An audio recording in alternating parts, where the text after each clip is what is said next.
ভূপেন বৰাই ডাঙৰ সপোন দেখিছে এইবাৰ সপোন দেখাটো অপৰাধ হ'ব নোৱাৰে অখিল গগৈয়ে যিয়েই কওক সপোন দেখাটো অধিকাৰ সপোনটো আমি সকলোৱে দেখিব লাগে সপোন দেখাটোতো আৰু পাপ নহয় সপোন নেদেখাটোহে পাপ হয় দিয়ক ভূপেন বৰাৰ সপোন দেখাৰ অধিকাৰ কোনেও কাঢ়ি নিব নোৱাৰে অখিল গগৈয়ে কৈছিল ভূপেন বৰাই দিবা স্বপ্ন দেখিছে আৰু উত্তৰ দি ভূপেন বৰাই কৈছে সপোন দেখাৰ অধিকাৰ সকলোৰে আছে ভূপেন বৰাই ভিতৰৰ পৰা বিজেপিক ভাল পায় কোনোবা দিন বিপদত পৰিলে ভূপেন বৰাই গৈ নিজেও বিজেপিত সোমাব সপোনটো আমি সকলোৱে দেখিব লাগে সপোন দেখাটোতো আৰু পাপ নহয় সপোন নেদেখাটোহে পাপ আৰু সৰু সপোন কোনেও দেখিব নালাগে মই বিশেষকৈ অসমৰ নতুন প্ৰজন্মটোক ক'ম সপোন সদায় ডাঙৰ হ'ব লাগে ভূপেন বৰাই উদাহৰণ দিছে হোমেন বৰগোহাঁইৰ ভূপেন বৰাই উদাহৰণ দিছে ফ্ৰেন্সিছ বেকনৰ মুঠতে সপোন দেখিছে আৰু সপোন ফলিয়াব বুলিও অধিক আত্মবিশ্বাসী ভূপেন বৰা আমাৰ হোমেন বৰগোহাঁয়ে এখন আত্মানুসন্ধান বুলি কিতাপ লিখিছিল মই ক্লাছ 9ত থাকোঁতে পঢ়িছিলোঁ তাত কৈছে যে এটা অসম্ভৱ স্বপ্ন এক অন্তহীন অন্বেষণ সি জীৱনৰ একমাত্ৰ সাৰ্থকতা জয় পৰাজয় সাফল্য ব্যৰ্থতা তুচ্ছ কথা জীৱনত একমাত্ৰ গৌৰৱ হ'ল স্বপ্ন অসম্ভৱ বুলি জানি পৰিহাৰ নকৰা অন্বেষণ অন্তহীন বুলি জানি অনুসৰণ কৰিবলৈ নেৰা গতিকে সপোনটো আমি মানুহে জীৱনত প্ৰথমতে দেখিব লাগে তাৰ পাছত সপোনৰ ওপৰত বিশ্বাস ৰাখিব লাগে আৰু সপোন বাস্তৱিত কৰিবৰ কাৰণে নিখুঁত পৰিকল্পনা কৰিব লাগে ফ্ৰেন্সিছ বেকনে কৈছে যে to accomplish a great thing you must not only act but also' plan not only dream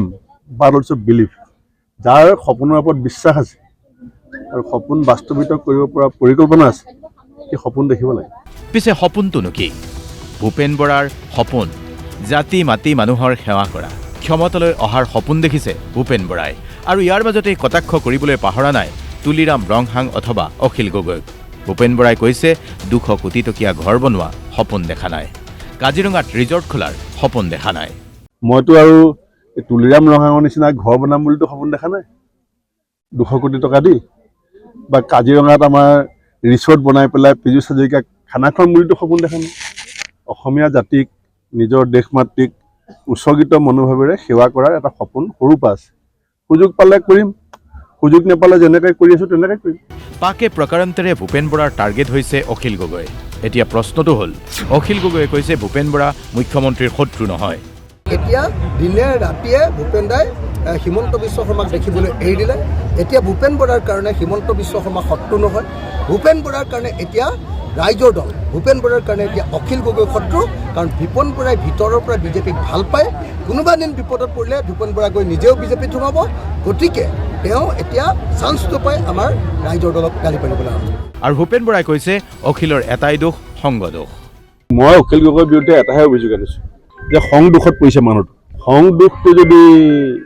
হৈছে খং এৰিব লাগিব ভাল খং আমাৰ নিচিনা মানুহৰ লগত যদি থাকে ভাল হৈ যাব অসমীয়াত এষাৰ কথা আছে বাহিৰত কেতেৰাই মাতিবা ভিতৰি নেৰিবা বেথা এতিয়া এই কথাটোকে অলপ সলনা সলনিকৈ ভূপেন বৰাই ক'বলৈ লৈছে কেমেৰাত কেতেৰাই মাতিবা ভিতৰি নেৰিবা বেথা অৰ্থাৎ বিধানসভাত হুলস্থুল হাল্লাবোল আৰু বাহিৰত ফুচফুচ ফাঁচ অখিল গগৈকে আকৌ এবাৰ টাৰ্গেট কৰিছে ভূপেন বৰাই কেলৈ এছেম্বলিত দেখোন হিমন্ত বিশ্ব শৰ্মা অখিল গগৈ তালফাল লগাই থাকে আকৌ বাহিৰত আহি দেখোন ফুচফুচ কৰি থাকে বিধানসভাত আপুনি দেখিছে দেখোন আপুনি দেখিছে এনেকৈ আৰু ফলাবা জোৰা লাগিব নেকি ভূপেন বৰা অখিল গগৈৰ সংঘাত তীব্ৰতৰ হৈছে অখিল গগৈয়ে টাৰ্গেট কৰিছে ভূপেন বৰাক ভূপেন বৰাই ওলোটাই প্ৰত্যুত্তৰ দিছে কেতিয়াবা যদি আধা পাগল আখ্যা দিছে কেতিয়াবা আকৌ অলপ নৰম হৈ সপোনৰ কথা আধ্যাত্মিক কথা কৈছে মুঠতে যুদ্ধ এতিয়া এনেকৈয়ে উচ্চ স্তৰ পাইছে নাৰায়ণপুৰৰ পৰা সৰোজ নেওগ আৰু ধিঙৰ পৰা ৰাজীৱ নেওগ DY 365